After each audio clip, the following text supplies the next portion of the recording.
വിശുദ്ധ യോഹന്നാൻ അറിയിച്ച സുവിശേഷം 13-ാം അധ്യായം 1-ാം തിരുവചനം. പെസഹ തിരുനാളിന് മുമ്പ് തന്നെ ഈശോ ഈ ലോകത്തിൽ നിന്ന് പിതാവിൻ്റെ പക്കലേക്ക് പോകാനുള്ള അവൻ്റെ മണിക്കൂർ വന്നു എന്നറിഞ്ഞു. ലോകത്തിൽ സ്വന്തമായുള്ളവരെ അവൻ സ്നേഹിച്ചു, അവസാനം വരെ അവൻ സ്നേഹിച്ചു. പ്രിയമുള്ളവരെ, ഈശോ അവസാനം വരെ നമ്മളെ സ്നേഹിച്ചതിൻ്റെ ഓർമ്മയാണ് പെസഹ. നമ്മൾ ഓരോരുത്തരും അവസാനം വരെ സ്നേഹിക്കപ്പെട്ടതിൻ്റെ ഉത്സവവുമാണ് പെസഹ. ഈ പെസഹ നമ്മളെ സംബന്ധിച്ചിടത്തോളം പുതിയ നിയമത്തിൽ മഹത്വത്തിലേക്കുള്ള ഒരു കടന്നുപോക്കലാണ്. ഒരു കടന്നുവരവും ഒരു കടന്നുപോകലും പെസഹായുടെ ദ്വിമാനങ്ങളാണ്, രണ്ട് സവിശേഷതകളാണ്. കടന്നു വന്നത് വീണ് മണ്ണിനെ ചുംബിക്കാനാണ്, ദൈവം മനുഷ്യനായി അവതരിക്കാനാണ്. കടന്നു പോകുന്നത് പെസഹായും ദുഃഖവെള്ളിയും കടന്ന് നിത്യമഹത്വത്തിലേക്കാണ്, ഉയിർപ്പിലേക്കാണ്. മാംസദാഹത്തിനാൽ ഞാൻ ഈ മണ്ണിൽ ചീഞ്ഞഴിയുമ്പോഴും നിത്യകുമാരനെ നിന്റെ നിത്യമഹത്വം കണ്ട് കൈകൂപ്പുന്നു ഞാൻ എന്ന് കവി പാടുന്നത് പോലെ പെസഹ തിരുനാളിൽ ഈ ധന്യമായ ഓർമ്മകൾ ഹൃദയത്തിലും മനസ്സിലും സൂക്ഷിച്ചാണ് നമ്മൾ ഓരോരുത്തരും ആയിരിക്കേണ്ടത്. നമുക്കറിയാം, ഈ ലോകം കണക്ടിവിറ്റിയുടേതാണ്. അവിടെ നമ്മളെ സംബന്ധിച്ചിടത്തോളം ഒരുപാട് പേരുമായിട്ട് ഒരേ സമയം സമ്പർക്കം പുലർത്താനുള്ള എല്ലാ സാധ്യതകളുമുണ്ട്. പക്ഷേ ഈ കണക്ടിവിറ്റി ഒരു കമ്മ്യൂണിയനിലേക്ക് വരുന്നില്ല എന്നതാണ് നമ്മുടെ പരാജയം. നമുക്കറിയാം, യുദ്ധവും മത്സരങ്ങളും ജനാധിപത്യപരമായ രാഷ്ട്രീയപരമായ മത്സരങ്ങളും ഇതെല്ലാം നടന്നുകൊണ്ടിരിക്കുന്ന ഒരു കാലഘട്ടത്തിലാണ് നമ്മൾ ജീവിക്കുന്നത്.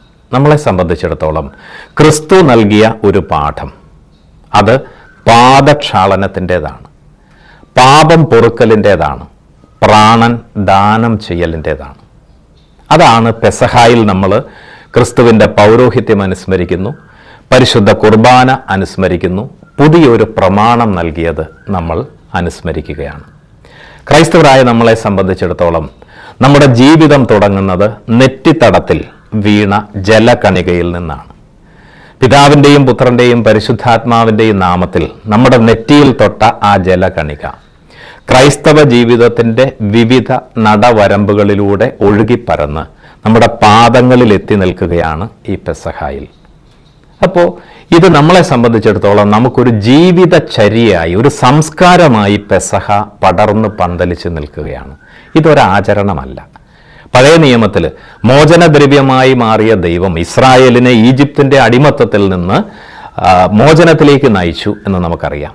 ഈശോ ആ പെസഹായുടെ പശ്ചാത്തലത്തിൽ പുതിയൊരു പ്രമാണം, പൗരോഹിത്യം, പ്രാണൻ ദാനം ചെയ്തുകൊണ്ട് അവൻ നമുക്ക് നൽകി. ഈ തിരിച്ചറിവ് ഉണ്ടാകുമ്പോഴാണ് പെസഹ അർത്ഥവത്താകുന്നത്. ആരാണ് വലിയവൻ എന്നൊരു വലിയ ശീതസമരത്തിൻ്റെ മുമ്പിലാണ് ഒരു തുണ്ട് അപ്പവും ഒരു കച്ചമുണ്ടും എടുത്ത് ഇത്തിരി പച്ചവെള്ളവും എടുത്ത് ഈശോ പെസഹായുടെ ധന്യത നമുക്ക് പകർന്നു നൽകുന്നത്. ഒരുപാട് സാധനങ്ങളോ ഒച്ചയും ബഹളമോ ഇതൊന്നും അല്ല ആവശ്യം. ആന്തരികമായ ഇരുത്തമാണ് നമ്മളെ സംബന്ധിച്ചിടത്തോളം നമ്മുടെ ജീവിതത്തിൽ. ഏതാണ് മാമോദീസ മുതൽ ഈ പെസഹ വരെ എത്തി നിൽക്കുന്ന ക്രൈസ്തവ ജീവിതത്തിൻ്റെ ഒരു രക്ഷാകര തീർത്ഥാടനം നമ്മൾ മനസ്സിലാക്കി കഴിയുമ്പോഴാണ് ഇത് അർത്ഥവത്തായിട്ട് നമുക്ക് ആഘോഷിക്കാനായിട്ട് സാധിക്കുക. അതുകൊണ്ട് നമ്മൾ ഓർക്കുക, ഇത് പാദം കഴുകലിൻ്റെ കൂദാശയാണ്. കാർഡിനൽ റോബർട്ട് സാറ പറയുന്ന അതിമനോഹരമായ ഒരു കാര്യമുണ്ട്.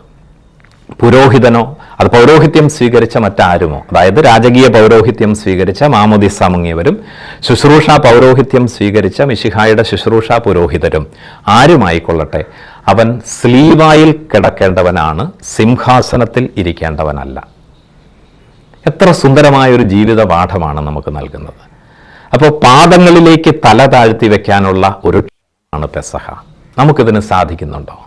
വലിപ്പത്തെക്കുറിച്ചാണ് നമ്മൾ ചിന്തിക്കുന്നത്. യുദ്ധങ്ങൾ കൊടുമ്പിരി കൊള്ളുമ്പോൾ എല്ലാവരെയും അടിച്ചമർത്തിക്കൊണ്ടുള്ള ഒരു വലിയ പ്രവണതയാണ്. ഇവിടെയാണ് ക്രിസ്തു കൊണ്ടുവരുന്ന ഒരു കൗണ്ടർ കോൺഷ്യസ്നസ്, ഒരു പ്രതിബോധം, ഒരു ആൻറ്റിഡോട്ട്, പരിശുദ്ധ കുർബാന. കാരണം ആ കുർബാനയുടെ മഹത്വമാണ്. ഒരു അപ്പത്തെക്കുറിച്ചുള്ള ധ്യാനം മാത്രം മതി നമ്മുടെ ജീവിതത്തെ. അതിൻ്റെ ഷേപ്പ് തന്നെ, അതിൻ്റെ വൃത്താകൃതിയിലാണ് അതിൻ്റെ ഷേപ്പെന്ന് നമ്മൾ ഓർമ്മിക്കണം. എന്തിനായിരിക്കണം? ആരെയും മുറിപ്പെടുത്താത്ത ഒരു തലമാണത്. അത് അഗ്രങ്ങളായിരുന്നെങ്കിൽ എവിടെയെങ്കിലും കുത്തി നോവിച്ചേനെ. അതിൻ്റെ നൈർമല്യം നമ്മളെ പഠിപ്പിക്കുന്നത് നമ്മളും ഇതുപോലെ മാമോദീസായിൽ സ്വീകരിച്ച വിശുദ്ധി, പെസഹായിലൂടെ അനുവർത്തിക്കേണ്ടവരാണ് എന്ന് നമ്മളെ ഓർമ്മപ്പെടുത്തുകയാണ്. അതിൻ്റെ കനക്കുറവ് ഇത്ര ചെറുതാകാൻ എത്ര വളരണം എന്ന് നമ്മളെ ഓർമ്മിപ്പിക്കുന്ന യാഥാർത്ഥ്യമാണ്. അപ്പോൾ ഈ തിരിച്ചറിവുകളാണ് നമ്മുടെ ജീവിതത്തിൽ ഉണ്ടായിരിക്കേണ്ടത്. ഇത് തിരിച്ചറിയുമ്പോഴാണ് ഞാനൊരിക്കൽ മലയാളത്തിലെ പ്രശസ്ത കവിയും സാഹിത്യകാരനുമൊക്കെയായ ശ്രീകുമാരൻ തമ്പി സാറുമായിട്ടൊരു അഭിമുഖം നടത്തി. അപ്പോൾ അദ്ദേഹം എന്നോട് പറഞ്ഞ ഒരു കാര്യം എന്നെ വല്ലാതെ സ്പർശിച്ച ഒരു കാര്യമാണ്. ഞാനൊരു ഹൈന്ദവ ദൈവവിശ്വാസിയാണ്. പക്ഷെ എന്നെ സംബന്ധിച്ചിടത്തോളം എൻ്റെ ജീവിതത്തിൽ ഞാനൊരു ഗുരുവിനെ പ്രതിഷ്ഠിച്ചിട്ടുണ്ടെങ്കിൽ അത് ക്രിസ്തുവാണ്. ഞാൻ ചോദിച്ചു, എൻ്റെ കാരണം എന്താ സാറേ? അപ്പോൾ പറഞ്ഞു, ക്രിസ്തു മാത്രമാണ്, ക്രിസ്തു എന്ന ഗുരുവാണ് ശിഷ്യരുടെ പാദങ്ങൾ കഴുകാൻ വേണ്ടി തല താഴ്ത്തിയത്. നേതാക്കന്മാരെക്കുറിച്ചും മുതലാളിത്ത മേഖലകളിൽ നിൽക്കുന്നവരെക്കുറിച്ചൊക്കെ ഒരുപാട് കാഴ്ചപ്പാടുകൾ നമ്മുടെ ജീവിതത്തിലുണ്ട്. പക്ഷെ ഒരു കാര്യം നമ്മൾ ഓർമ്മിക്കണം, എത്രമാത്രം ഈ പാദം കഴുകുന്ന ഒരു ക്രൈസ്തവ സംസ്കാരത്തിലേക്ക് നമ്മുടെ ജീവിതത്തെ പകർത്തി എഴുതാൻ, പരിഭാഷപ്പെടുത്താൻ നമുക്ക് സാധിച്ചിട്ടുണ്ട് എന്ന് നമ്മൾ ഓർമ്മിക്കണം. അവിടെയാണ് ജീവിതം ധന്യമായിട്ട് തീരുന്നത്. അതുപോലെ തന്നെ പൗരോഹിത്യം, നമ്മളെല്ലാവരും പുരോഹിതരാണ്. മാമോദീസ സ്വീകരിച്ച ഓരോരുത്തരും ഈ പൗരോഹിത്യ ജീവിതം നമ്മൾ ജീവിക്കേണ്ടത് ക്രിസ്തുവിനെ പോലെ കുർബാനയായി മാറിക്കൊണ്ടാണ്, പകരങ്ങളില്ലാത്ത ഒരു സ്നേഹം നൽകിക്കൊണ്ടാണ്, ചെറുതായ സ്നേഹം നൽകിക്കൊണ്ടാണ്. അങ്ങനെ ഉണ്ണാൻ മറന്നാലും ഊട്ടാൻ മറക്കാത്ത ഒരു സ്നേഹത്തിൻ്റെ ധന്യത കൊണ്ട് ഈ പെസഹായെ ഒരു തിരുനാളാക്കി മാറ്റുമ്പോൾ നമ്മുടെ ജീവിതം സുന്ദരമാകും, സുഭിക്ഷമാകും.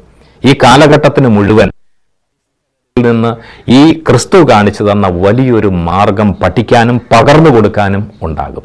ഈ തിരിച്ചറിവ് നമ്മുടെ ജീവിതത്തിനുണ്ടാകണം.